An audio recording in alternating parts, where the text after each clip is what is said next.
pemerintah dengan demikian berharap proses dihitung, dikalkulasi dengan hati-hati.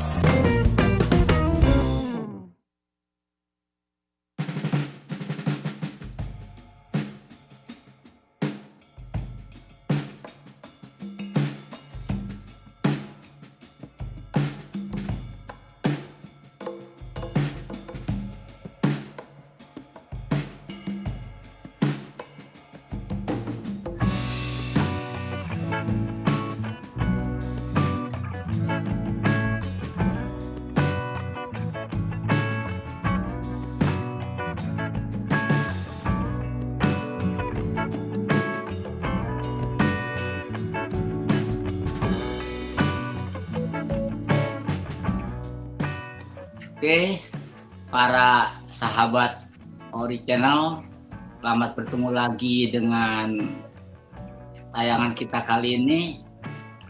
Ya biasalah kita bahas obrolan yang ringan santai, ringan aja. Nah, tapi tetap dalam perspektif ilmu komunikasi. Nah, kebetulan malam ini kita datangkan Bang Tony lah biasa manggil, Bang Tony Burhanuddin. Nah, dengan kepakarannya di bidang marketing, alhamdulillah juga kita masih bisa ngundang Bang Akbar, ya, PR consultant. Kita juga ada Om Saeno, ya, jurnalis dari sebuah media bisnis ternama, ya bisnis Indonesia. Bisnisnya cuma di Indonesia ya, di luar negeri. Ya, ada juga Kaseta ya, dari salah satu rame ya TV. Pak Eko sekarang ya Pak Eko. Kita mau ngomong ini siapa ini peretas yang sebenarnya ini? Ya, dulu muncul rame-rame, sekarang hilang. Fenomena apa gerangan? Ya, kan? Apakah ini ada pengalian isu? Atau karena 2 kali gagal salah tangkap, jadi nggak mau dipublikasikan lagi. Padahal Satgas itu kan harusnya satuan tugas, geraknya cepat. Kalau kata Bang Akbar, sikat, tapi ternyata salah tangkap. Ya. Oke lah, itu kita lupakan saja. Ada lagi yang lebih menarik, ya, ketika salah satu tokoh politik, ya, yang digadang-gadang untuk jadi presiden, ya, ternyata ketika melakukan pembagian kaos menunjukkan wajah yang dianggap oleh netizen kurang simpati, ya, Lagi viral Pak Eko ya? Lagi viral tuh. Nah, lagi viral. Nah, tentu dalam perspektif ilmu komunikasi ada apa ini? Harusnya ketika seorang tokoh tampil di publik, apakah dia lagi ribut sama suaminya, apakah lagi ada urusan keluarga, dia harus tetap menunjukkan performance yang terbaik, ya, tebar senyum, tebar pesona gitu. Nah, alhamdulillah nih sekali lagi kita ada pakar PR, Bang Akbar, pakar marketing, dan jurnalis senior Pak Saeno, dan Pak Kaseta. Ini kita bedah malam ini. Oke, tanpa panjang kata, pertanyaan saya, ada apa dengan Jengkuan? Nah, kenapa ketika tampil dalam acara bagi-bagi kaos yang ditunjukkan adalah wajahnya yang kira dalam tanda kutip lah cemberut atau apa? Ya tentu kita bisa obrolkan secara ringan, ya, tanpa harus berseteru segala macam. Pokoknya kita bikin santai, tapi insya Allah tidak mengurangi kualitasnya. Pertanyaan saya pertama saya tujukan kepada Pak Saeno dulu lah, karena dia posisinya paling, kita searah jarum jam, ya kan, dari Pak Saeno. Oke, silakan Kak Sae, bagaimana perspektif Bang Sae melihat wajah Mbak Puan? Saya kebetulan nggak lihat wajahnya sih. Oh iya. Nggak bisa lihat perspektifnya. Tapi yang jelas kalau dalam komunikasi, apalagi kalau dalam retorika ya, dikenal ada istilah ethos, pathos, logos. Ethos bicara etika, kemudian kalau Kalau logos itu bicara soal hal-hal yang logis, sementara pathos itu bicara tentang emosi. Ini sebetulnya pembabakan atau pengelompokan yang berasal dari pemikiran Aristoteles. Siapa Aristoteles ya nanti kita ngobrol lagi lah pada episode berikutnya ya, biar panjang itu ada bahan gitu. Intinya bahwa kalau secara sederhana dalam komunikasi itu kan penampilan itu penting. Kalau kita tidak berpenampilan yang mengundang respect, yang tidak commanding respect, maka tujuan komunikasi, tujuan retorika bisa gagal. Oke. Kalau kita inginnya mau mengesankan kita sebagai sebagai orang yang baik, yang ramah, orang yang dermawan dan seterusnya, tapi kita memberikannya tidak dengan ekspresi tulus, ikhlas dan lain-lain, ya akan terbaca sehingga dampaknya masyarakat juga akan menilai ini kenapa sih begini gitu. Atau kalau saya ngajak Mas Eko, ngajak Akbar, ngajak Om Tony Stark dan Mas Eta makan-makan, tapi selama makan saya milih di meja saya sendiri, yang lain yang berempat ngumpul gitu, akan bertanya itu sebetulnya ajak makan atau apa gitu. Jadi sikap itu penting, itu yang paling mendasar ya. Selama sikap kita tulus, tidak mencurigakan, ya upaya komunikasi kita bisa berhasil. Begitu, thank you. Kang Sae, jadi intinya Ya. penampilan itu penting depan publik ya. Nah Ya. kalau menurut Kang Seta, sebenarnya ada apa kenapa netizen begitu dalam tanda kutip memberikan perhatian terhadap performance-nya Mbak Puan? Ya. Apakah memang dia dalam konteks memintakan presiden atau ada faktor dalam tanda kutip ini adalah permainan persepsi atau barangkali bisa menunjukkan bahwa ini loh gue apa adanya gitu loh. Kayaknya itu memang kalau menurut saya ya, kan itu kapannya kan juga kayaknya kita juga nggak pernah ini ya Pak, maksudnya dalam udah mendekati 2024 ini kan Mbak Puan juga sudah mulai digadang-gadang gitu ya, tapi kan juga banyak juga yang pasti meragukan, atau mungkin juga karena di satu partainya itu kan sebenarnya juga banyak yang dicalonkan, ada beberapa yang dicalonkan gitu ya. Pasti menurut saya itu juga ini sebenarnya juga kartu yang bisa dimainkan gitu ya untuk. Nah, kalau saya mungkin ya dalam komunikasi media yang dengan adanya media sosial itu serba susah karena kalau dulu cuman adanya media-media elektronik atau media massa lah gitu ya, itu kan semua mungkin bisa disetting lah gitu ya. Kalau kita belum siap itu bisa disetting dulu kapan mulai siap ini, tapi kan sekarang susah. Semua orang bisa merekam lah gitu, semua orang bisa mengupload. Kalau bicara media di setting, berarti kan ada ini orkestranya, ada konduktornya, ya kan? Nah ini kayaknya pasnya bakar ini ya. Apakah pemaknaan wajah Mbak Puan yang cemberut, di blow up itu adalah bagian dari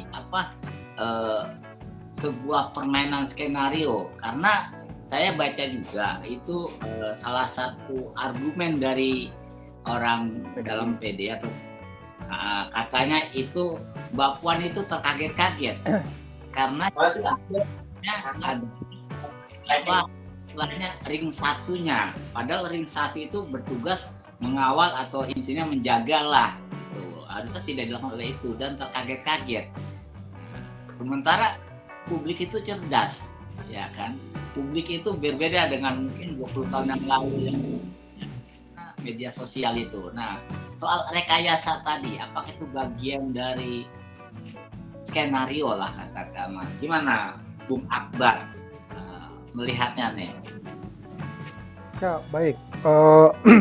Pertama, Bung Eko, saya tidak melihat apa yang terjadi itu adalah sebuah agenda setting, gitu ya.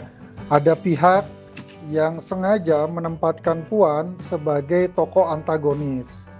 Kalau itu ditempatkan, maka itu menjadi kontraproduktif buat langkah Puan maju dalam kontestasi sebagai kandidat calon presiden dari PDIP. Karena kita semua udah pada tahu bahwa PDIP sendiri juga punya salah satu calon kuat, Pak Ganjar gitu ya. Nah, dalam konteks kejadian yang lagi viral hari ini, pertama yang saya lihat adalah dalam komunikasi politik, ya, salah satu kekuatan adalah bagaimana melakukan komunikasi nonverbal. Jokowi adalah salah satu tokoh yang menurut saya yang cukup baik dalam menyampaikan komunikasi nonverbal. Misal, Jokowi ketika ingin menyampaikan perubahan besar dalam tata birokrasi, dia mencoba menerobos, misalnya masuk ke gorong-gorong, gitu ya. Lalu ketika berkampanye di 2000 pas zamannya JK 2014, Jokowi menggunakan pakaian putih, lengan di bajunya itu di lengannya itu dilipat. Itu ingin menyampaikan bahwa dia siap bekerja. Nah, dalam politik, dalam komunikasi politik, gestur komunikasi nonverbal itu memainkan peran yang sangat penting. Nah, pertama, dalam kasus Puan, saya melihat Puan lemah dalam berkomunikasi nonverbal. Kenapa Puan bisa lemah? Pertama, Puan nggak pernah merasakan hidup susah, gitu ya. Oh iya, dia kan hidup dalam darah biru, gitu ya. Dalam dalam terahnya Soekarno, gitu ya. Jadi semua orang juga takut. Memang benar, ada sebuah periode di mana terahnya Soekarno, pendukung-pendukungnya Soekarno menghadapi situasi yang sulit. Tetapi secara prinsip, Puan itu nggak pernah menghadapi hidup susah. Ya, gitu. apalagi itu jalan ya. Iya, beda dengan misalnya seorang Andi Arief kemarin, dia kan bikin statement blunder juga misalnya. Tapi kan Andi Arief itu orang jalanan. Gitu. Nah, orang yang nggak pernah hidup susah, maka mau dikemas kayak gimana pun itu akan sulit. Gitu. Jadi misal saya nggak tahu kemarin apa hari ini ketika Puan turun nih ke sawah pada saat itu lagi hujan, gitu. Itu kan yang ngesetnya tuh salah. Satu, yang kedua Puannya juga keliru menggunakan pakaian nggak fit in gitu loh sama lingkungan. Gitu.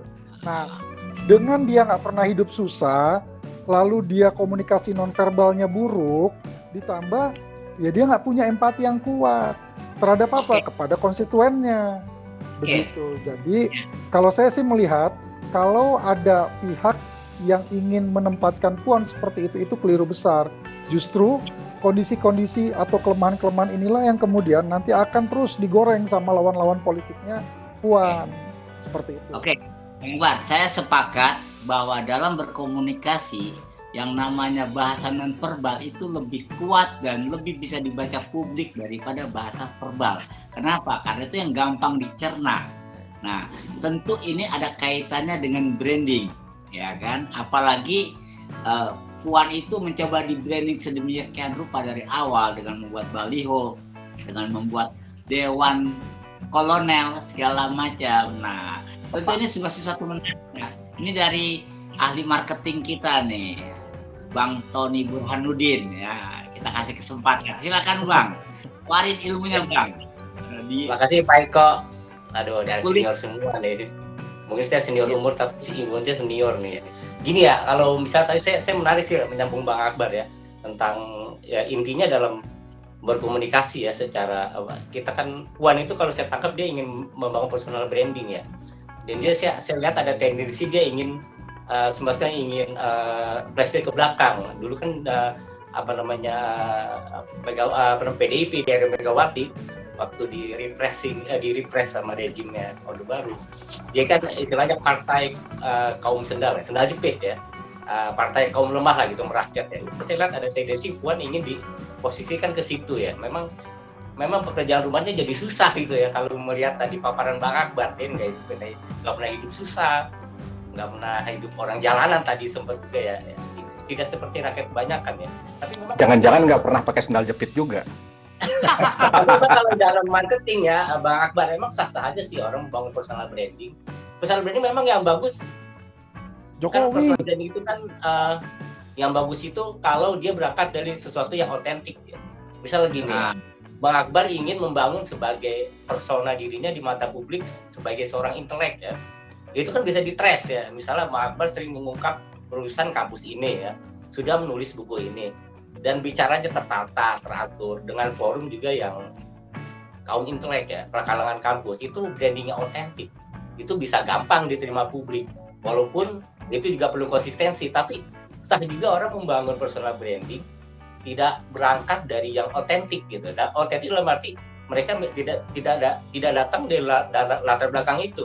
Kalau misalnya ada tokoh X, orang kaya, gue ingin personal branding, gue merakyat ya. Kan orang personal branding ada tujuannya untuk apa ya? Dia ingin mengejar sesuatu, misalnya ingin popularitas, ingin dipilih publik menjadi tokoh pimpinan tertentu atau ingin nyapres lah sekarang ya, nggak apa-apa. Itu dibangun aja, dipelajari, dibikin tim yang bagus ya.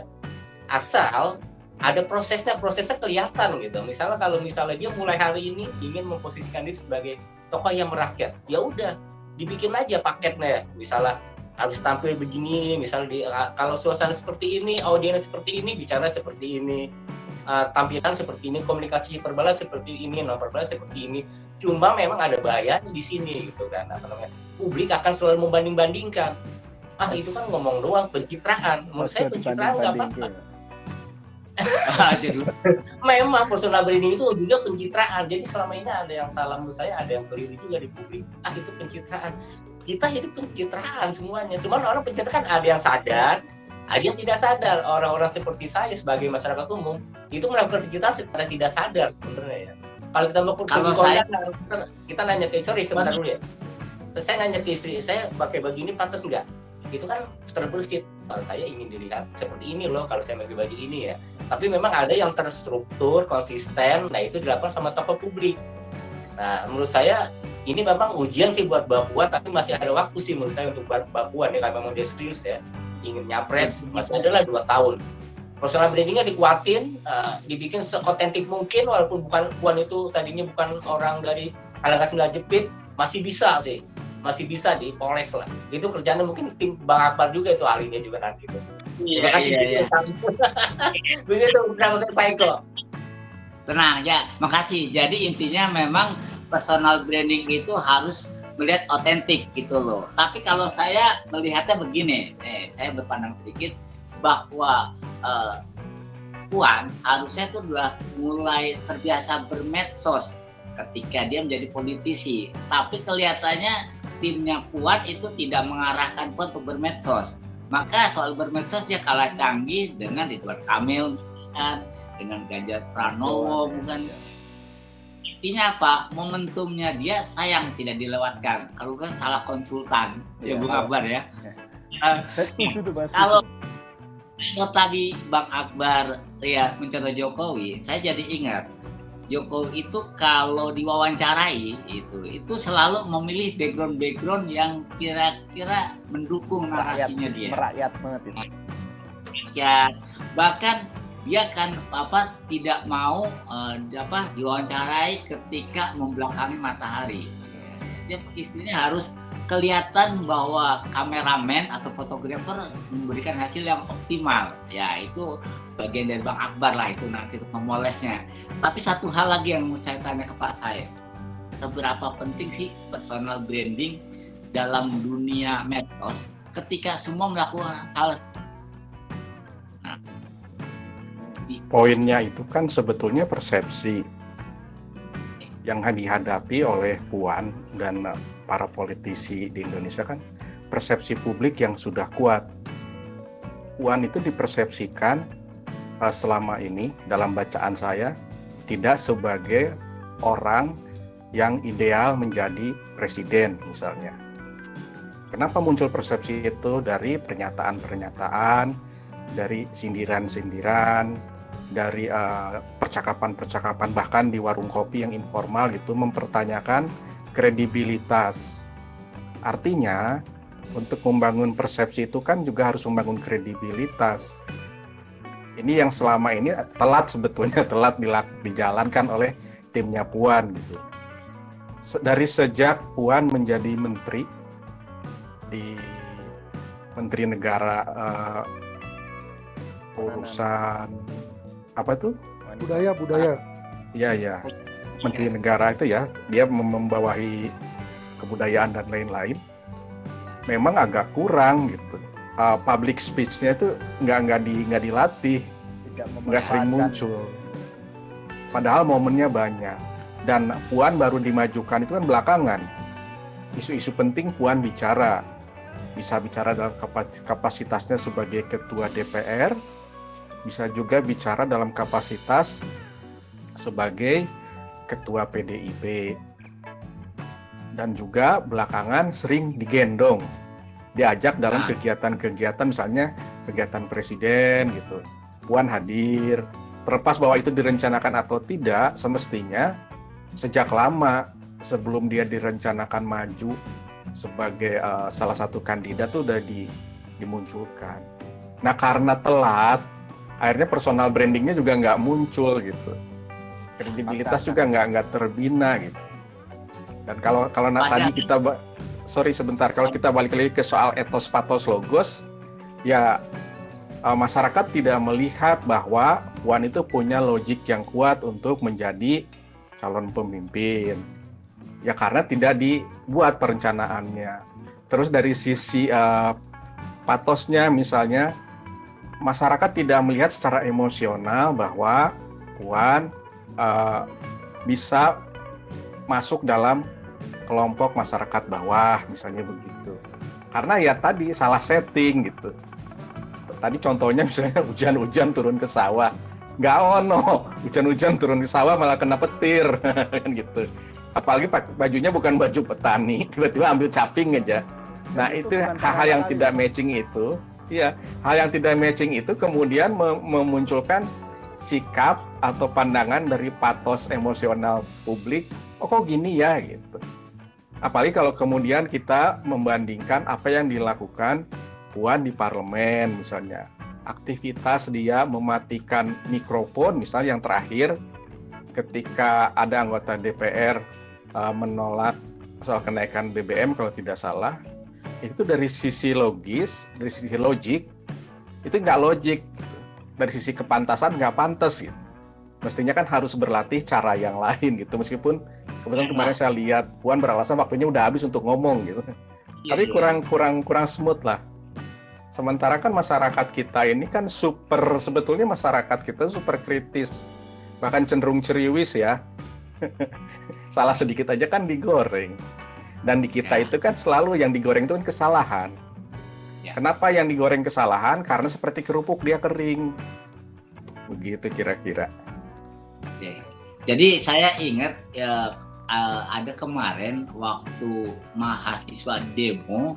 Nah kebetulan Puan sedang ulang kemudian kelihatan ada gelangnya yang harganya sampai total sampai 250 juta total, yang cuma gelang 2 gelang aja gitu loh. Artinya kan ini dia tidak tepat ketika menunjuk menggunakan gelang yang mahal di rumah rakyat. Nah itu pun dimanfaatkan oleh netizen ya dengan segala kejeliannya. Nah maka saya sekarang tanya ke Pak Karheta nih. Tapi yang lain juga boleh tanya ya kepada siapapun, silahkan ya. Artinya saya nggak membatasi teman-teman, kan kita bebas aja ngobrol. Pak Karheta, ya. Kalau menurut Anda kan seorang kameramen, ya kan. Sebenarnya hal-hal apa sih yang harus diperhatikan supaya ketika di-shoot atau disorot oleh banyak kameramen, dia bisa menimbulkan citra yang positif? Karena gestur-gestur yang sifatnya refleks itu kan kadang-kadang suka dihindari. Nah, Anda sebagai seorang kameramen melihatnya seperti apa? Kalau menurut saya setuju kalau ini salahnya tim konsultannya ya gitu ya. pertama Settingan, salah. salah setting, maksudnya ya masalah kayak tadi dia turun ke sawah itu bukan pertama kali loh ini mungkin ketiga kali yang jadi masalah itu. Kan dulu pernah tuh dia melakukan itu juga tuh ya, yang turun ke sawah juga, yang jadi pergunjingan juga. Terus pernah di satu foto yang itu dicurigai bahwa itu green screen, pernah rame juga, yang dia sama petani di Sumatera Utara kalau nggak salah, tapi itu dicurigai green screen ya, karena secara visual itu tidak baik lah gitu ya secara ini, jadi dicurigai itu green screen. Dan dari awal juga yang dulu mungkin yang kayak dia coba mendekati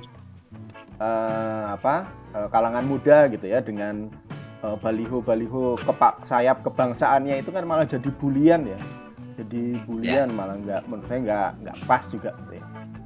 Nah memang kalau tadi saya setuju sama Pak Akbar gitu ya, kayaknya Pak Jokowi itu sebelum dia turun dia udah disiapkan gitu ya. Belum dia turun tuh dia udah disiapkan, Pak nanti turun itu saya ingat banget kalau 2014 itu ya di kalangan teman-teman wartawan juga yang ikut liputan itu mereka benar-benar terpukau Pak, dengan benar-benar kalau mungkin istilahnya media darling itu teman-teman yang liputan terus ke balik ke redaksi itu ceritanya memang begitu baiknya tentang Pak Jokowi gitu. Mereka teman-teman yang liputan itu wah tadi Pak Jokowi itu kayak seperti ini. Jadi dia kayaknya benar-benar tahu saat dia itu turun ke publik nanti akan banyak kamera yang menyorot gitu-gitu ya. Terus tadi kayak tidak memakai perhiasan yang mencolok sebenarnya. Bahkan kan pernah yang kayak ibu negaranya aja gitu ya, Ibu Iriana belanja tas handmade gitu ya di salah satu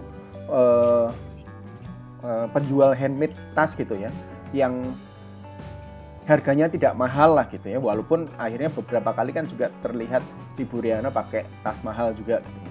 Tapi itu kan entah itu disetting atau tidak, tapi itu secara visual menggambarkan bahwa itu di masyarakat bisa menjadi perbincangan yang baik gitu ya. Ibu negara aja pakainya ternyata bukan merek-merek luar negeri, ternyata pakai handmade yang ini ya.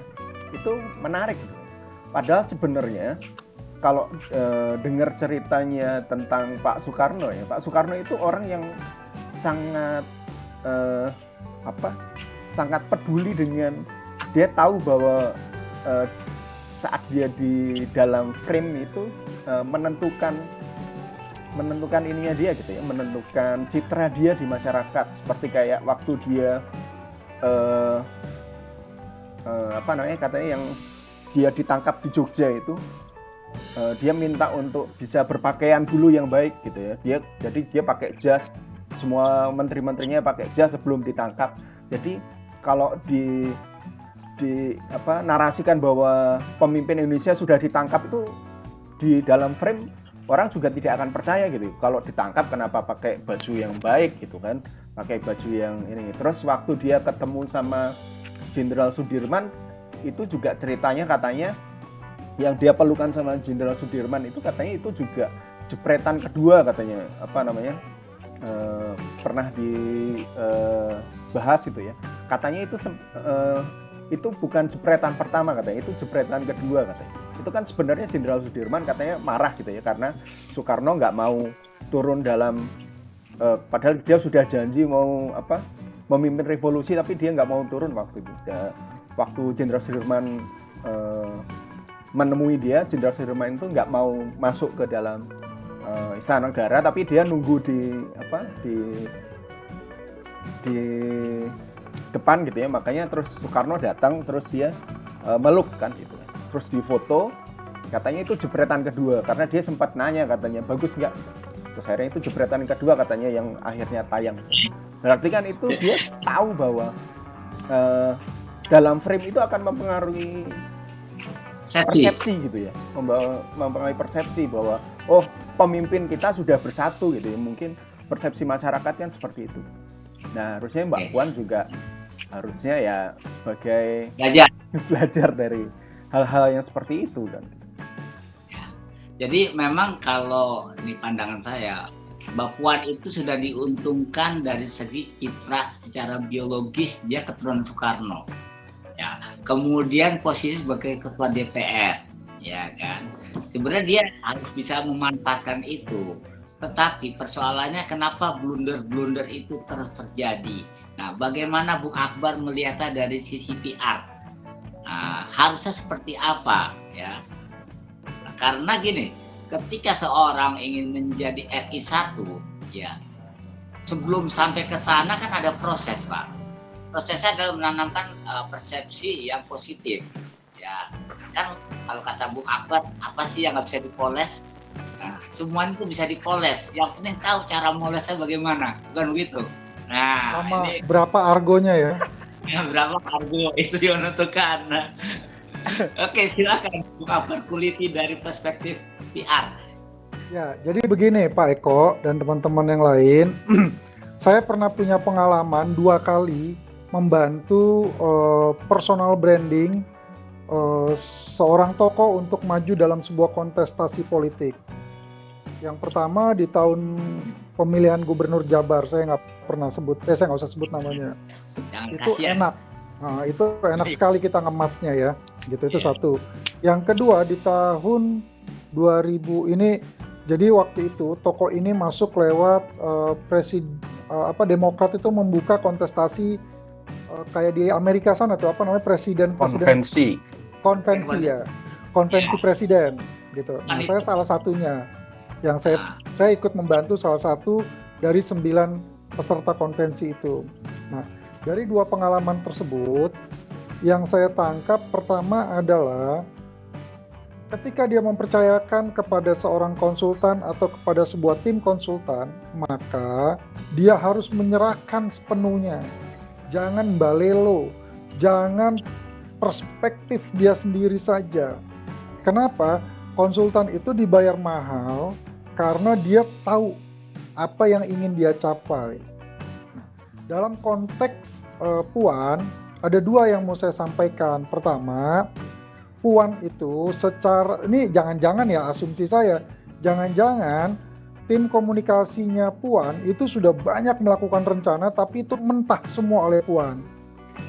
Nah, ketika seorang tokoh politik yang ingin mau dibentuk citranya dalam bentuk personal branding, orang itu tidak bisa mengikuti apa masukan dari pihak konsultan, ya wassalamualaikum warahmatullahi wabarakatuh.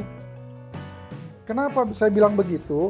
Karena konsultan itu kan yang untuk melakukan sesuatu itu ada 2 yang dia lakukan. Pertama, riset di lapangan, ya. Oke. Ini kan ada agenda, maka ada tim dulu, tim advance untuk ngecek lokasi. Tek. Oh ini di sini. Itu udah mulai dilihat dari mana angle dia harus berhenti yang bagus, gitu ya. Mana dia nanti harus berbicara dengan siapa, itu semua sudah disiapkan. Ya. Lalu yang kedua, ada juga riset secara monitoring. Ini kecenderungannya lagi apa nih, monitoring percakapan di sosial media. Gitu. Nah, jangan-jangan apa yang disiapkan oleh tim komunikasinya Puan itu amsyong semua, gitu. Puan pengen, wah apa mau gua gitu. Ya, kan gue yang bayar. Lalu yang berikutnya adalah tadi ada sempat disinggung, Puan nggak main sosmed gitu. Puan itu mau main sosmed mau kayak gimana? Kalah, nggak ada yang bagus gitu. Kenapa saya bilang, saya mohon maaf agak sedikit skeptis ya melihat Puan gitu. Karena kalau tadi dibilang Pak Deseno bahwa secara intelektualitas Puan itu ya mohon maaf lah ya masih kalah jauh lah sama seorang Ganjar, masih kalah gini. Jokowi itu selalu dibilang sama orang tuh bego. Jokowi itu selalu dibilang orang bodoh, ya. Tahu nggak? Jokowi itu lulusan UGM. Untuk masuk ke UGM itu masa mau dibandingkan sama kampus swasta, gitu. Jadi Jokowi itu kenapa Jokowi bisa sukses? Karena Jokowi mau ngikut apa masukan dari pihak tim konsultan, gitu. Nah makanya kalau saya sih melihat, oh ya satu lagi kritik terhadap kondisi ini adalah kita sebagai sebuah bangsa merdeka yang namanya Indonesia, ya, yang diraih dengan tumpah darah dari seluruh rakyat Indonesia, sekarang ini ingin dirampas oleh siapa? Oleh para dinasti. Itu Soekarno turunannya mau ngambil jadi penguasa. Kalau kata Socrates, ya, kekuasaan itu bukan diturunkan lewat biologis. Iya, itu teman mainnya Socrates itu. Gitu ya. TK-nya. Terus Socrates yang suka ini hidupnya susah lah, menyendiri lah dia. Gitu ya. Nah, kalau kata Socrates tuh nggak ada pemimpin itu yang diturunkan secara biologis. Pemimpin yang baik itu adalah yang dilahirkan secara proses. Ya, baik proses. Bangsa ini sekarang ini lagi mau dirampok oleh siapa? Para dinasti-dinasti yang punya bapaknya itu punya nama besar di masa lalu. Padahal Jokowi itu, sekali lagi saya memberikan contoh yang paling baik itu Jokowi. Dalam konteks bagaimana berkomunikasi, bagaimana menyampaikan pesan-pesan komunikasi secara personal branding, ya, lalu juga secara institutional branding. Jadi seorang pemimpin ketika mau dibungkus dalam aktivitas personal branding tadi, maka harus dua. Pertama, dia harus ikuti apa masukan dari pihak tim komunikasi atau konsultannya.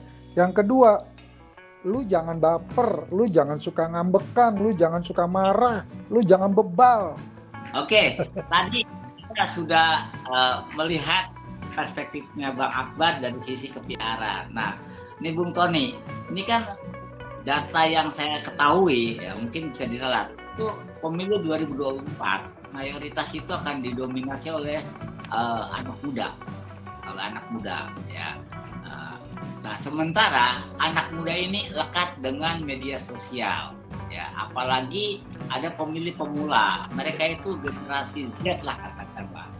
Nah, sebenarnya bukan buat Puan aja ya, buat semua yang akan maju 2024. Nah, itu kan harus memperhatikan atau menyasar atau mulai melihat potensi dari generasi milenial ini. Nah, dari sisi marketing, bagaimana idealnya seorang pemimpin untuk menyasar milenial? Apakah gaya, lagi Puan ya, karena temanya Puan, apakah gaya Puan itu masih bisa diterima milenial? Karena tadi Bang Tony mengatakan masih ada waktu untuk memoles. Nah, sementara yang lain kan juga nggak tinggal diam.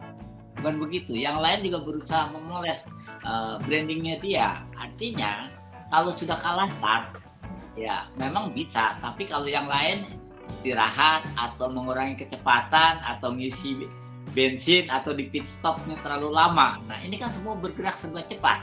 Nah, bagaimana perspektif dari Bung Tony Burhanuddin melihat orang pemimpin menyasar generasi milenial? Ya, kalau kita dari sisi media sih pasti memang ini eranya media sosial ya, yang sifatnya itu dua arah ya, lebih longgar komunikasinya, tidak terlalu formal, tapi dua arah ya itu kan komunikasinya. Jadi kan berbeda dengan era dulu ya, tapi memang sih ini nggak mudah sih masuk media sosial menurut saya ya, nggak mudah, nggak semua bisa orang tuh bisa ya. Kita kan kalau dari sisi saya bicara secara umum ya, kalau melihat pengamatan saya ya, untuk sukses di media sosial, untuk viral itu ya, itu sebenarnya nggak ada rumusnya sih. Kenapa tiba-tiba saya kasih contoh aja yang dulu Citayam Fashion Week bisa sukses ya, tiba-tiba ada orang ngomong nggak jelas bisa sukses. Sekarang yang udah nggak sukses kan yang itu ya, seperti yang rehan-rehan itu ya, yang begitu susahnya gitu. Itu nggak bisa dirumuskan gitu, terlalu random gitu. Pola komunikasi media sosial itu seperti apa sih biar viral gitu. Tapi memang kalau kita seorang public figure, kita punya poin penting yang untuk sukses ya. Relatif lebih gampang untuk menarik massa ya, tapi juga kan massa di situ kan sifatnya juga bisa dibagi dua kan, ada yang dalam tanda kutip ada pengikut setia, apa yang diomongin sama tokoh itu ya mengiyakan saja kita gitu kan, ikut memviralkan. Ada juga yang kritis ya, walaupun dia pendukung tapi dia tetap kritis, tetap istilahnya kalau salah ya dikasih peringatan, dikasih masukan yang positif ya misalnya. Tapi ada juga memang dalam tanda kutip kan itu dalam tanda kutip penumpang gelap gitu kan. Dia masuk ke situ, ke akun itu emang bukan untuk muja-muja dia, emang untuk menghancur, dalam arti untuk mematahkan argumen-argumennya gitu kan. Jadi memang nggak gampang masuk media sosial bagi siapapun ya. Tapi memang ada tokoh-tokoh memang yang secara look tidak enak masuk dilihat secara media sosial ya. Kalau saya sih melihatnya Ridwan Kamil itu looknya enak di media sosial gitu ya. Kalau Ganjar sosok lah ya. Saya ngeliat Ganjar di TikTok terlalu tua gitu ya, secara tampilannya ya. Anies dong, Anies keren Anies. Belum posisinya nanti gue sampai akhir. Tenang aja, ini gue netral ini gue ya. Tapi kalau saya melihat tadi Ganjar sudah ya, itu sudah ya Gubernur Jawa Barat ya. Itu juga kalau Anies itu memang sih saya masih melihat dia sebagai tokoh pemimpin yang punya daya intelektual yang lebih ya dibanding yang lain ya. Cuman kan ini di media sosial itu kadang terlalu ini juga ya, terlalu random, terlalu luas juga masanya. Kita lihat tadi Pak Eko bilang media milenial yang mana gitu. Milenial kan ada yang di perkotaan juga, ada yang di desa ya. Milenial yang di Jakarta, yang kelas menengah, yang pendidikannya relatif lebih tinggi juga karakter beda loh dengan milenial yang di pinggiran ya, mungkin pendidikannya juga tidak terlalu tinggi ya. Itu juga mereka juga punya preferensi yang berbeda gitu kan ya. Ibu-ibu mungkin senang melihat Ganjar di TikTok ya, tapi belum tentu juga yang milenial kan dianggap AHY jangan lupa dong AHY nggak otentik gitu. Tapi saya kembali ke kali-kali temanya Puan, saya melihat begini, sebab Puan tuh bisa melakukan self assessment sih ya untuk dirinya ya. Kekuatannya di mana sih? Dihitung aja. Tadi Pak Akbar kan melihat agak menegasikan tentang asal usul ya. Walaupun dalam politik praktis di Indonesia ya, primordialisme itu nggak bisa dihilangkan ya. Puan punya kekuatan, dia punya Pras Soekarno walaupun tidak ada embel-embel Soekarno Putri di belakangnya ya, tidak seperti ibunya ya. Terus Ganjar aja, jangan Puan. Terus Puan juga punya kekuatan, dia juga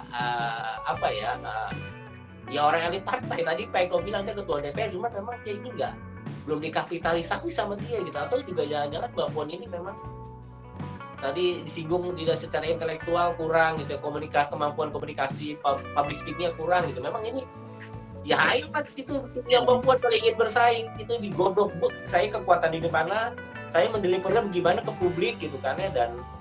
Dan yang penting sih kalau Mbak Puan ingin masuk ke media sosial, dia harus mengucapkan pikirannya, entah tulisan melalui video pendek, apa yang ingin dia bangun dari bangsa ini gitu. Kalau misalnya dia ingin dibilang pembina rakyat, apa pikirannya gitu. Kalau Jawa kan dulu kan ada semacam ingin kemandirian, apalah dulu ada program di Jawa, saya lupa ya.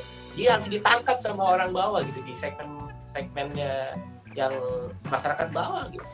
Apa pikirannya Puan untuk mereka gitu, bukan gimmick ya. Gimmick penting, yang lempar-lempar kaos itu kan gimmick sebenarnya, gimmick politik kalau menurut saya. Tapi ya apa pikirannya dia gitu, itu biar juga bisa menarik kalangan intelektual kelas menengahnya gitu. Pikirannya Puan seperti ini loh.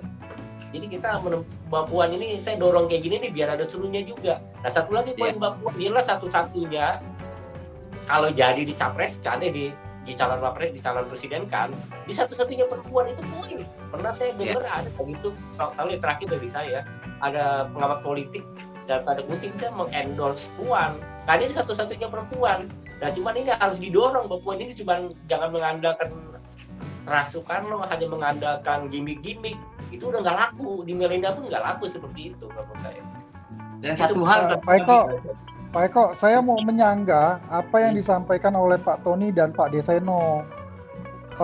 Kawan saya yang dua ini kan menyebut bahwa Puan ini nggak intelek.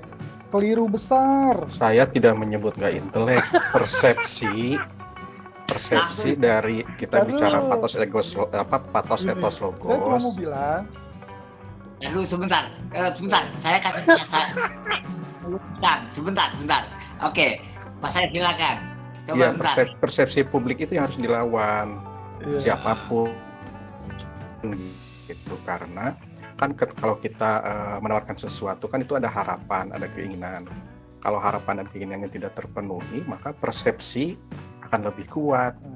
Kalau kita bicara dari pendekatan retorika yang melihat dari aspek tiga hal tadi, etos, patos, logos, nah tiga-tiganya tidak terpenuhi. secara minimal gitu. Dan itu yang harus diperbaiki, harus dibedaki, harus di make up lagi, di upgrade macam-macam lah. Jadi Karena gini, masih saya ada mau waktu kan bisa jadi proyek nih. Gitu. Saya mau ngomong begini Pak Eko, apa yang disampaikan, dipersepsikan oleh Pak Deseno dan ditegaskan oleh Pak Tony bahwa Puan, kalau saya memsimplifikasinya, dia nggak cerdas, itu keliru besar. Kenapa saya bilang keliru besar? Saya tuh ngecek tadi gara-gara dia viral ya, gile, itu manusia ya, itu Mbak Puan ternyata dokter loh. Jadi salah besar kalau kita menempatkan dia seperti itu. Katanya itu justru menambah, kalau kita kaitkan dengan gelar, itu menambah semakin senjangnya antara status dia dengan harga yang harusnya dicapai, kan begitu. Publik itu kan melihatnya begitu. Ya Pak, kayaknya Pak Akbar mau satir kayaknya Pak Akbar nih. Dia mancing biasanya begitu. Ingat ya, memang kita hadirkan Akbar ini salah satunya menjadi pemantik, tapi kita juga jangan terpancing terlalu jauh ya. Kita udah paham karakter beliau nih. Oke, menarik ya. Oh, ini sebentar saya mau ngomong ini, Mas Eko. Tadi kalau kita bandingkan antara Jokowi dengan Puan gitu, ini ada dua hal yang bertolak belakang. Jokowi itu diuntungkan karena dia datang tidak dari kelompok manapun, tidak dari siapa-siapa, di rakyat kecil gitu. Jadi nggak ada harapan tinggi pada mulanya. Karena tidak ada call yang tinggi, harapan yang tinggi ketika dia melakukan sesuatu menjadi terkesan, wahnya terasa banget. Oke. Nah, halnya berbeda dengan Puan. Karena dia dari sisi status dari keluarga negarawan, darah biru politiknya tinggi gitu. Orang berharapnya tinggi. Tapi ketika dari aspek actus humanus, dari perilakunya tidak sesuai dengan call, dengan harapan publik, maka yang muncul jadinya kekecewaan, kan begitu. Persepsi-persepsi itu muncul karena tidak sebandingnya antara, tidak bertemunya antara harapan dengan praktek, gitu kira-kira. Kalau di dalam penelitian Dasen nggak sama dengan Dasolen, jadi muncullah rumusan masalah. Iya begitu. Tapi yang muncul nanti Daslim. Kapan-kapan kita udah satu itu, biar nggak apa-apa. Kadang-kadang kita perlu gila-gilaan juga ngomong, ya kocak-kocakan aja. Oke, Pak saya ini sebenarnya jatah Pak saya tadi setelah Bung Tony bicara. Jadi kita ini kan punya medan pertempuran 2024. Artinya kalau saya nggak salah ingat itu para calon presiden dan capres itu didaftarkan ke KPU di bulan September. Nah, artinya kita September 2023. Artinya para calon itu masih ada waktu buat memoles seperti kata Bung Tony tadi. Tapi persoalannya adalah masing-masing sudah memiliki branding tersendiri.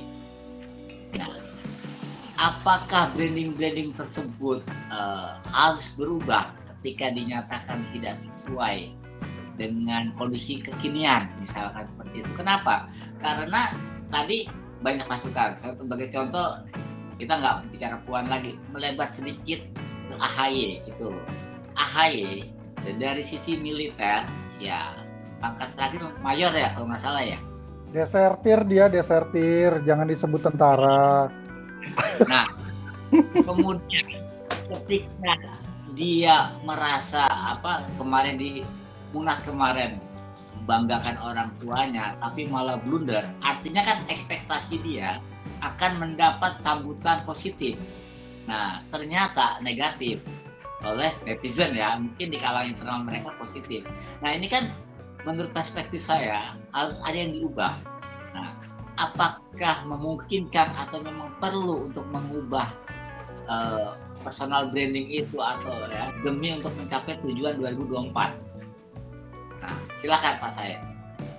Ya pertama kita dari sisi dari sisi istilah dulu ya. Kalau saya lebih melihatnya yang terbesar itu persepsi.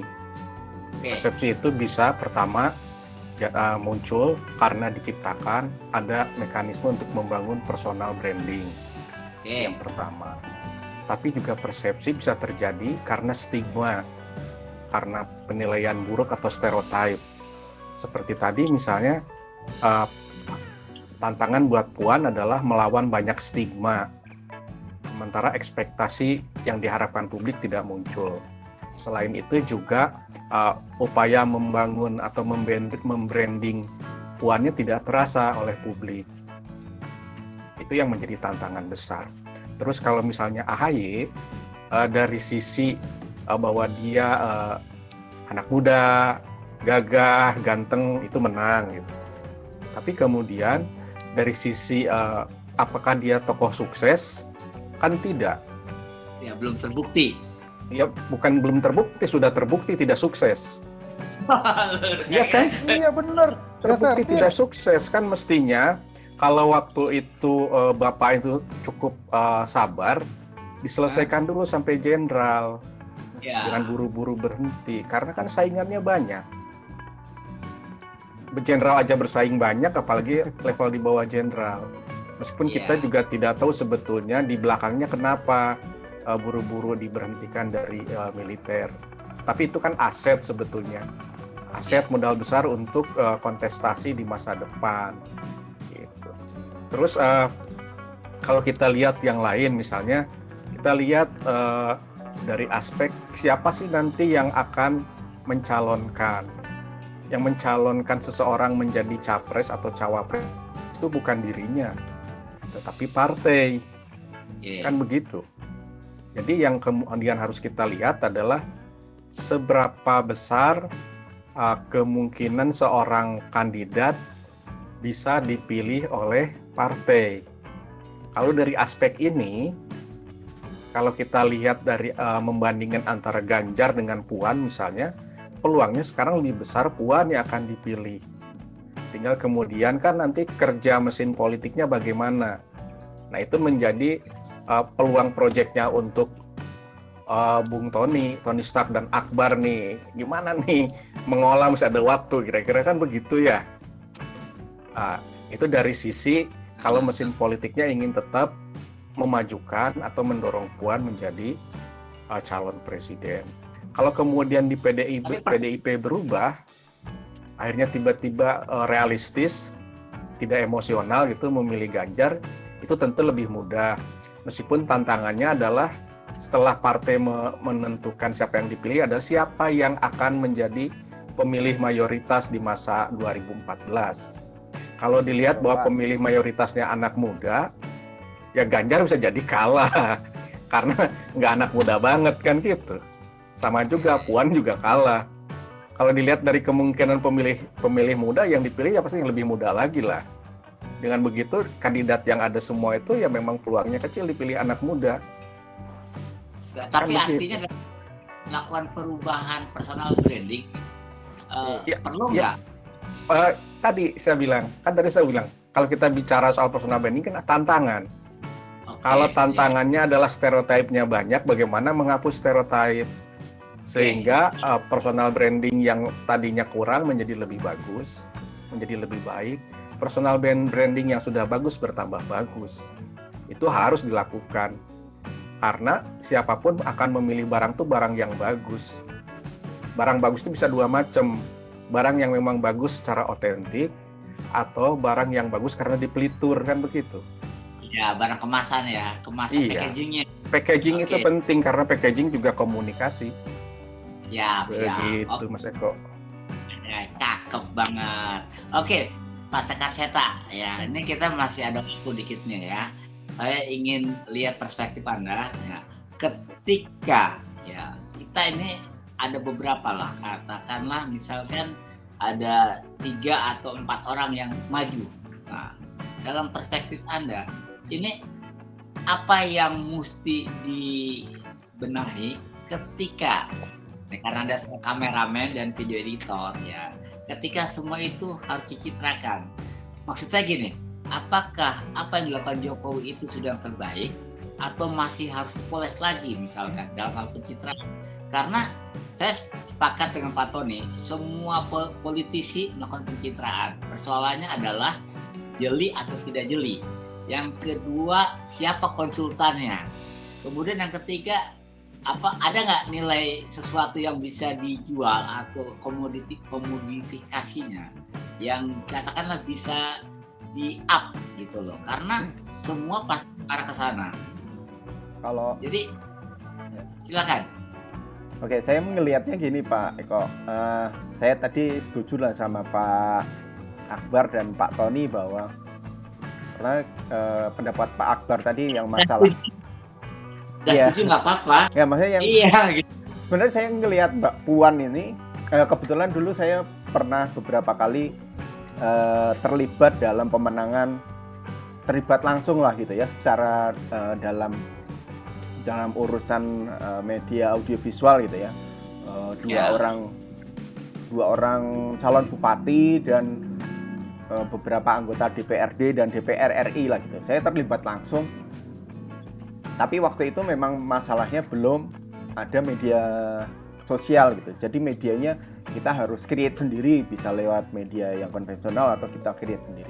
Nah, memang kalau saya ngelihat Mbak Puan itu kemarin, kalau saya gitu ya, ngelihatnya kok ini susah untuk dikasih tahu kayaknya. Harusnya ada, saya setuju sama Pak Akbar tadi. Kayaknya dia kalau diarahkan untuk Mbak kayak gini ya, kayaknya dia akan mungkin ada, kok kenapa harus kayak gitu gitu. Jadi mungkin dia awareness-nya juga kurang gitu ya, bahwa memang harus melakukan seperti itu gitu. Mungkin dia pendapatnya bisa, kenapa saya harus seperti itu gitu. Karena memang waktu itu saya beberapa kali ada juga yang seperti itu Pak. Ada juga yang memang susah untuk diarahkan, Pak nanti yang mau dicapai apa sebenarnya.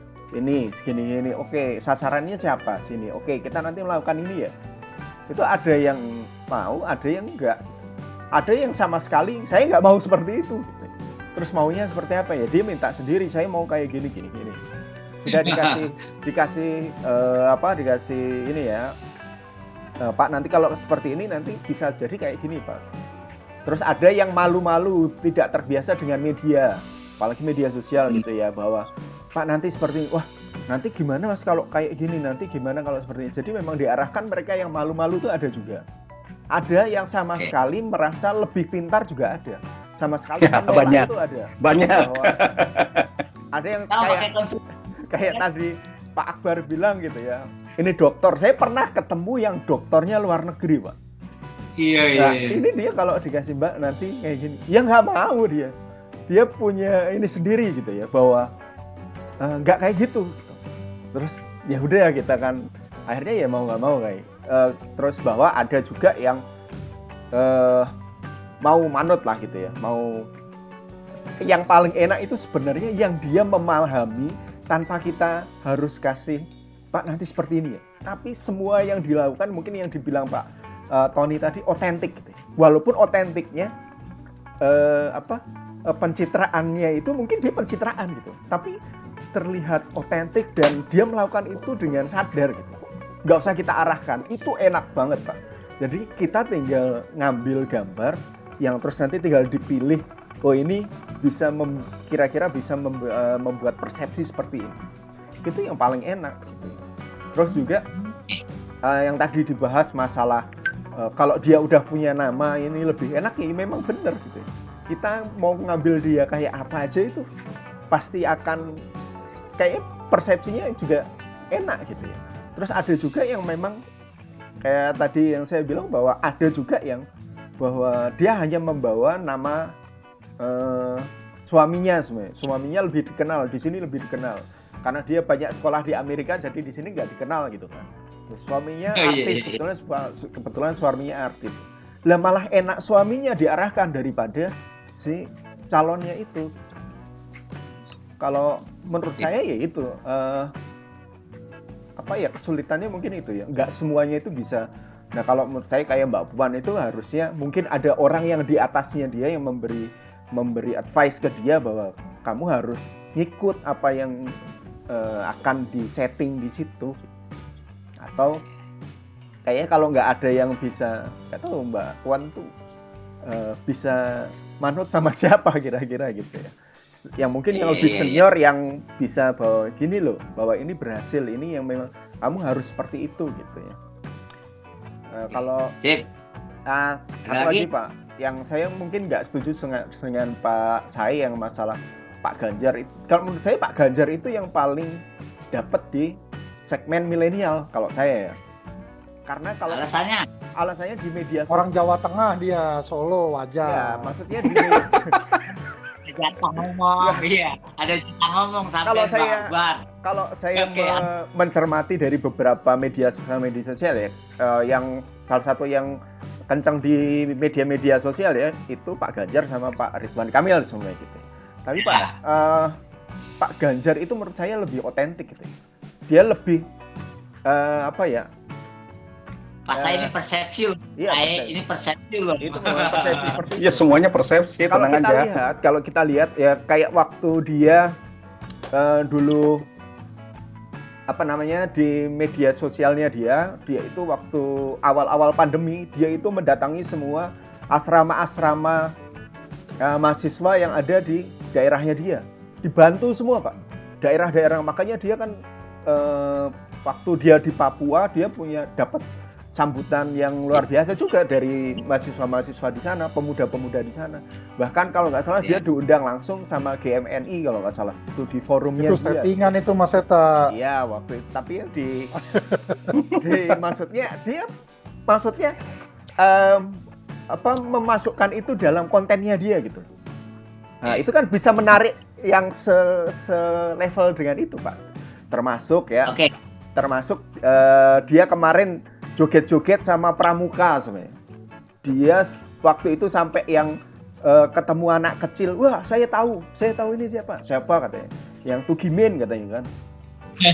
Yang itu kan dia ini anak level-level itu dia juga, terus dia collab dengan beberapa pesohor-pesohor yang punya basis masa di anak muda besar gitu ya. Kayak komika, kayak artis-artis itu. Menurut saya yang paling bisa dapat malah justru Ganjar. Oke. Makasih Om Seta. Nih, saya ke Bang Akbar nih.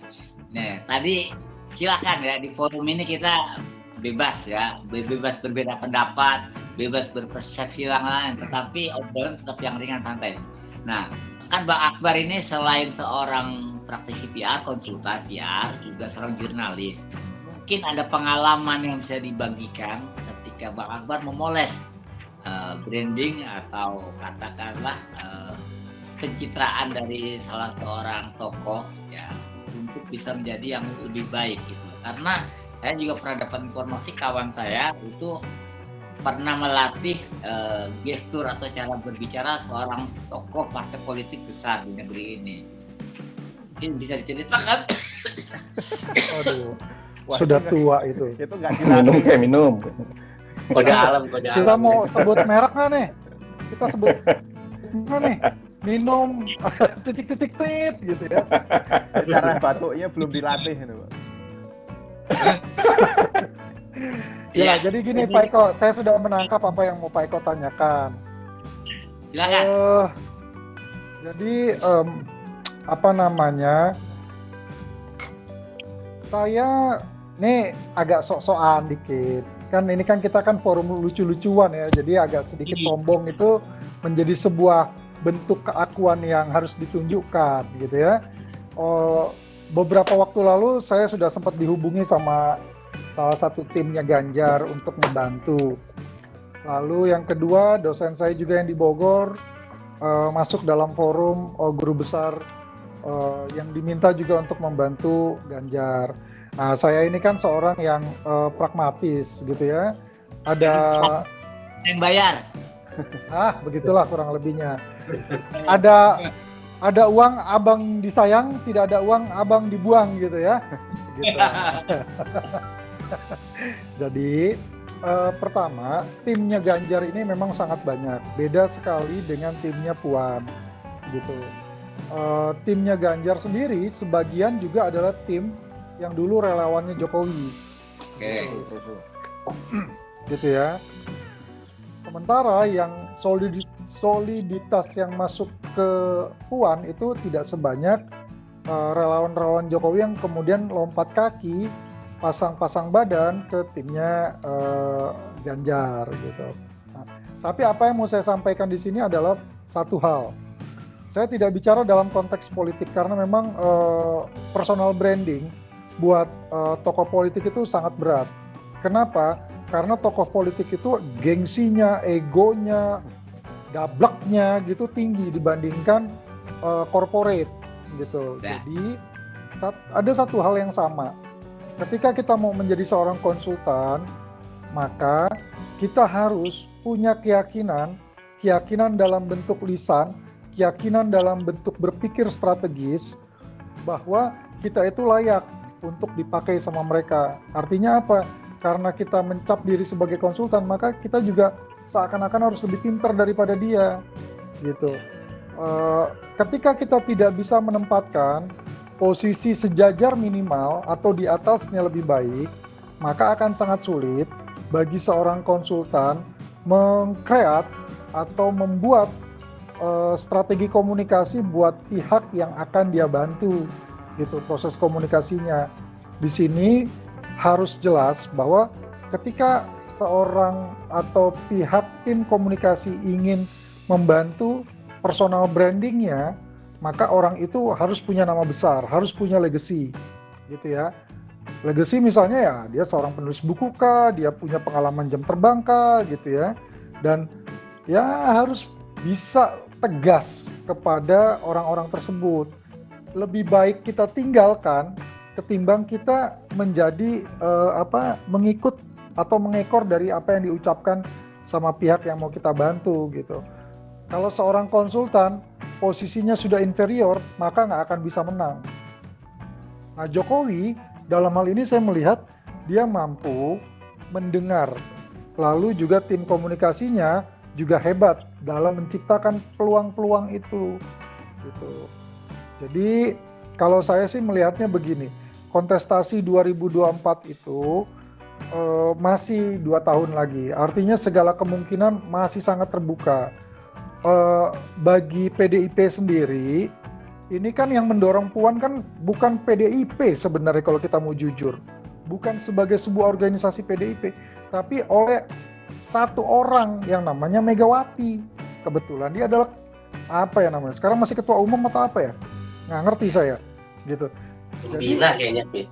Iya, kurang lebihnya gitulah. Pokoknya yang punya PDIP lah ya, gitu. Jadi bukan karena keinginan dari partai, tapi keinginan personal yang mendorong Puan untuk maju. Saya percaya Megawati dengan rekam jejak politik yang luar biasa dari tahun 83 gitu ya, dia dulu pernah dibawa sama LB Murdani kalau tidak salah untuk maju ke dalam kontestasi politik. Artinya dia belajar banyak ya. Dia belajar secara politik yang baik menurut saya. Megawati itu dia pernah direpresi luar biasa dari mulai tahun 80-an sampai puncaknya di tahun 96, dan dia menikmati proses itu justru ketika Jokowi menjadi penguasa. Karena ketika dia maju pun dia juga cuma periodenya kan singkat sekali, digunting kan dalam limpatan gitu. Jadi itu kesabaran kesabaran yang dimiliki oleh Megawati itu yang belum dimiliki oleh Puan. Tapi saya percaya karena Megawati adalah tokoh politik yang punya jam terbang luar biasa, paling berpengalaman sekarang ini gitu. Jadi saya percaya dia mendorong anaknya untuk maju, untuk mengecek bagaimana soliditas, loyalitas dari partainya sendiri gitu. Karena pada ujungnya, ya kan? Karena pada ujungnya partai juga nggak mau bunuh diri harakiri.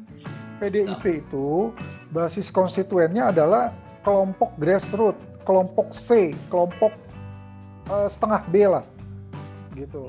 Nah mungkin dia naik ke A, gitu ya. Yang dimana ciri-ciri dari kelompok ini kultus individu sangat kuat, gitu. Sementara kayak semacam Ganjar dia bisa mengambil kelompok-kelompok segmentasi A, gitu. Jadi kalau saya sih melihat ini masih panjang. Biarkan saja lah. Megawati itu canggih kok. dalam berpolitik, dan itu sudah terbukti banyak lawan-lawan politik dia yang kemudian terjungkal. Dan kalau kita mendengar cerita dulu bagaimana seorang Megawati dalam tanda kutip ya, meninggalkan suaminya pergi ke Bali hanya karena suaminya mendukung si Foke, sementara Mega mendukung Jokowi untuk maju di Jakarta gitu. Itu pernah ditulis sama Tempo dulu tuh, seperti itu sih.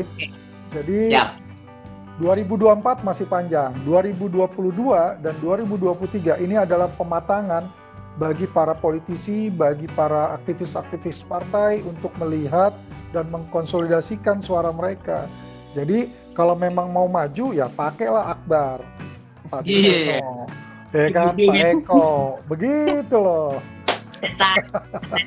Franchise, dia beriklan gitu kan. Oke. Ini sebelum saya minta kesimpulan teman-teman, nah saya minta Pak Tony untuk melihat ya, ini masih ada waktu untuk memoles. Nah, apakah yang harus diprioritaskan dalam waktu yang katakanlah tidak terlalu lama nih? Kan tadi semuanya bergerak dalam konteks membangun citra atau branding. Apa yang menjadi prioritas buat para capres, terutama ya, kalau banyak dibahas lah, itu secara umum aja lah. Kalau kita ngomong kan tadi masih berarti panjangnya 2 tahun ya. Kalau untuk politik itu 2 tahun menurut saya cukup sih ya. Kan ini kita bukan membranding merek ya. Kalau merek pun agak lama memang membranding merek. Walaupun sekarang bisa lebih cepat karena media sosial. Tapi kalau misalnya kita berasumsi nanti pemilih besarnya adalah milenial, sebenarnya kalau saya flashback dulu nih ya, kalau milenial itu salah satu ciri khasnya kalau menurut saya dia tidak terlalu peduli dengan latar belakang seseorang, itu nggak penting buat dia gitu.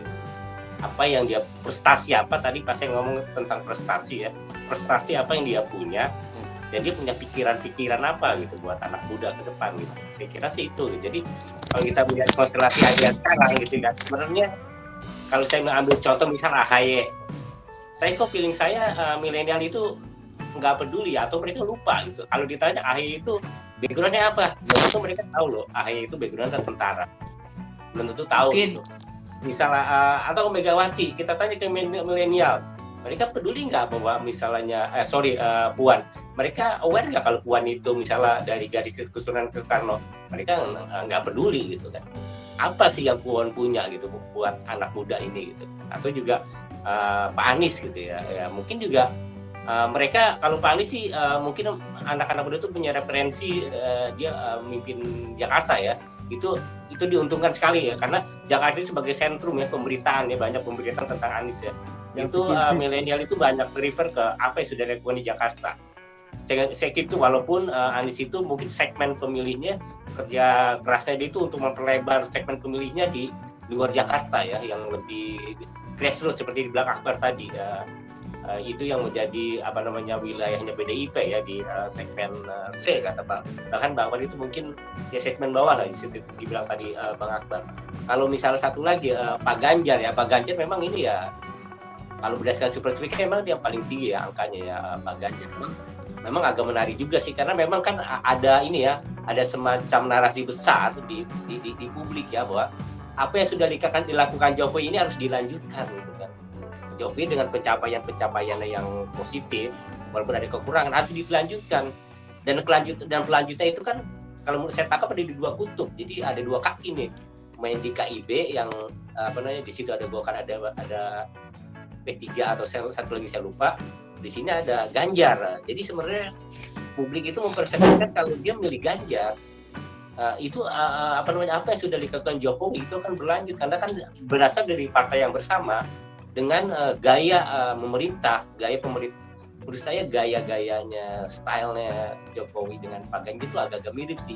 Walaupun dalam tanda kutip Pak Ganjar itu lebih dalam berkomunikasi lebih asertif sih ya, lebih tegas, lebih asertif. Kalau Jokowi kan ada AU, kalau ngomong gaji itu lebih sat-sat komunikasi, dan itu menurut saya yang dia bisa memperlebar pangsa pasarnya. Sebenarnya saya dengan setuju dengan Bang Akbar, dia bisa memperlebar pangsa pasarnya ke segmen A ya, yang jadi di luar PDIP, karena dia komunikasi menurut saya lebih asertif, lebih kuat sih dibanding Pak Jokowi ya. Walaupun Pak Jokowi itu kan suka kalimat yang suka dengar kan, saya yang penting kerja orang mau ngomong apa saya nggak peduli ya. Itu salah satu senjatanya Jokowi sih ya, lalu dikritik ya maksudnya. Tapi Jadi kalau Pak gini, Ganjar bisa berarti levelnya dalam secara komunikasi ya itu saya menangkapnya lebih di atas sih. Jadi mempackage Pak Ganjar itu jadi orang-orang yang dulu mempackage Pak Jokowi itu akan lebih mudah ketika dia serahkan untuk mempackage Pak Ganjar. Nah, kalau untuk Mbak Puan memang ini kerja keras banget nih, mungkin biayanya lebih mahal gitu. gini Pak Karena Tony, saya challenging-nya sedikit seperti tadi Pak Seno tuh kayaknya banyak gitu. Jadi kayaknya ini Mbak Puan ini diapain ya enaknya? Kalau gampangnya begitu, diapain ya enaknya ya? Maksudnya dari mana ya gitu? Gitu sih Pak Eko. Gini Pak Eko, saya sedikit menyanggah, saya ingin menambahkan. Tadi kan kalau kata Pak Tony bisa melanjutkan kerja-kerja yang sudah dilakukan oleh Jokowi. Nah, beberapa waktu lalu tuh ada wacana untuk menjadikan Jokowi maju menjadi wakil presiden. Nah, saya dukung tuh. Keren tuh baru. Oke, itu sudah masuk wilayah analisis politik. Nggak apa-apa sih. Mungkin next time bisa kita bahas isu menarik itu. Oke, ini karena waktu juga yang sudah larut ya. Paling tidak saya ingin mendengarkan kalimat-kalimat terakhir dari teman-teman semua. Ya, dari Pak Sae, dari Pak Sekarseta, dari Bung Akbar dan Bung Tony.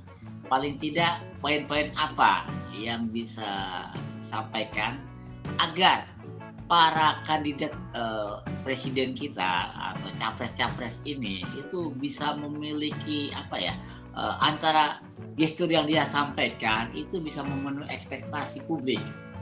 Karena ini kan dari cerita tadi banyak PR ya contoh kasusnya Mbak Puan, AHY yang blunder.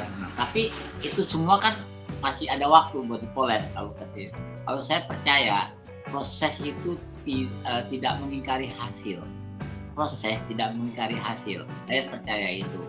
Nah, sebelum saya coba tutup acara kita ini, saya ingin dengar statement-statement dari teman-teman semua. Mungkin bisa dimulai dari Pak Sae ya. Kalimat terakhir Pak Sae. Bukan perpisahan ya, artinya poin-poin apa yang disampaikan. Monggo. Kalimat terakhir berarti bikin surat wasiat dulu nih. Nah,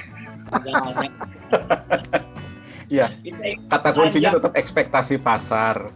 Kan mereka tuh semuanya kan jualan. Kalau mereka jualan berarti harapan pasarnya harus dipenuhi. Memenuhi harapan pasar salah satunya dengan mengurangi sebanyak mungkin stigma. Itu aja sih. Oke.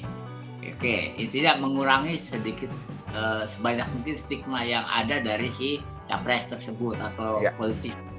Oke, Kang Sekarseta. Ya, kalau saya sih para calon itu harus bisa memanfaatkan media-media itu ya, yang sekarang ini termasuk kalau pas harus jadi narasumber, saya kayak ya bisa memanfaatkan media-media itulah untuk menaikkan citranya dia, membentuk perspektif yang bagus untuk masyarakat lah gitu ya. Dan jangan lupa sekarang media sosial itu, karena ada media sosial itu ya, jadi ada kamera di mana-mana gitu ya. Itu yang harus harus siap gitu ya. Kadang kan yang sering blundernya karena tidak siap keluar tanpa tahu ini dan terekam kamera dan viral, itu yang susah kan. Nah, nanti harus meng-hire Bang Akbar untuk pemulihan citra kan semakin berat lagi naiknya gitu. Makin mahal itu.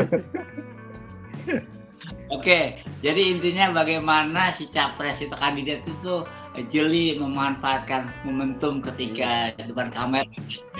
Sekarang ini bisa diistilahkan kamera ada di mana saja dan kapan saja bisa memotret atau bisa.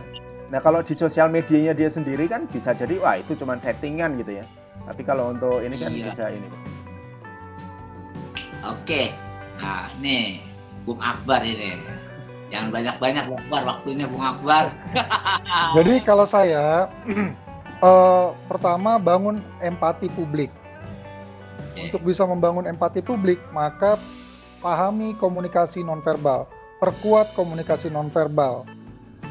Gitu. Jadi yang kedua, ikuti apa kata konsultan, jangan apa kata diri sendiri.